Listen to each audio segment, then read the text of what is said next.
So we're living in a new world.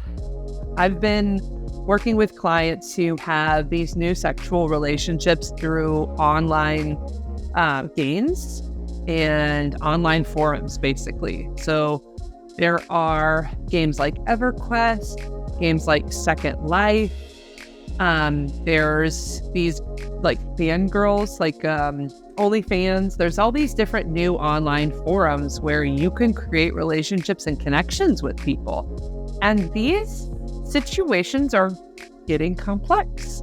How does it show up in my office, you ask?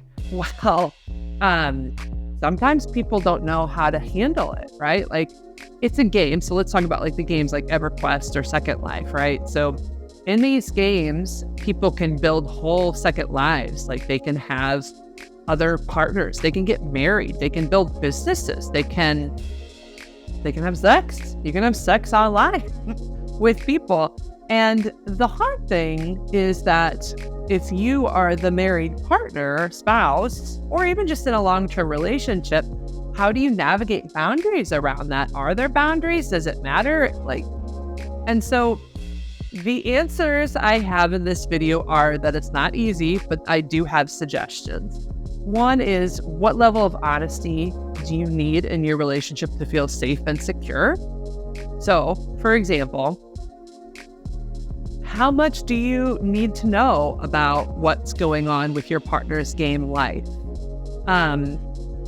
Do you want to know if they're having sex in that situation? And again, these are typing games, for example. So these are word sex. You think of like the old timey cyber sex, but it's got a new space now, right? So back in the old days, we used to do it on AOL with like the group chats, and we'd cyber sex each other.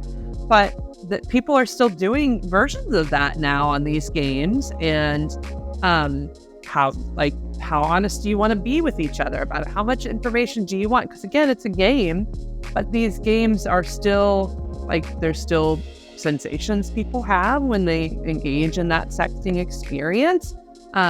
There's still relationships people are creating. Of course, people create friendships, right? And so as people get closer as friends, what does it mean to you? So I have this struggle with it because on the one hand, I think that I really try to promote honesty in relationships and openness. And I also have this other space of, it's okay for people to have private spaces as well. Like, you don't have to share every single thought that goes through your brain. And so I think it's really a conversation you have to have as a team about, when is there a boundary that feels like is being crossed for me? So for example, if you're just doing it in the game and nothing kind of leaves the game, is that okay for me? And that's just kind of a fantasy space for you to talk with somebody else. Or do I want to know that person somehow? Like, if you think of these games, like some of these people are literally halfway across the world, like in India, and they may never see each other. Like, financially, there may not be nothing that can actually happen, but still there's the time that you're spending on the game.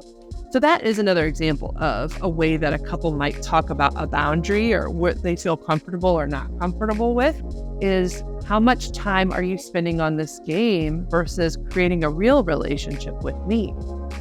And I cannot say there are easy answers to these questions. I am currently navigating them with clients and trying to help people figure out, where do you draw those lines and where do you kind of let things go?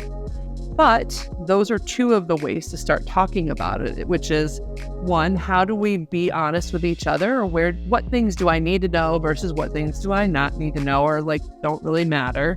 And then two, how do we set boundaries around the time spent on the game versus the time spent with each other? There's way more than this, but that's just a starter to get you guys talking about, okay, how are we going to set those boundaries? So if you would like to see me as a therapist, please submit a contact form. Please like and subscribe, and also submit comments below.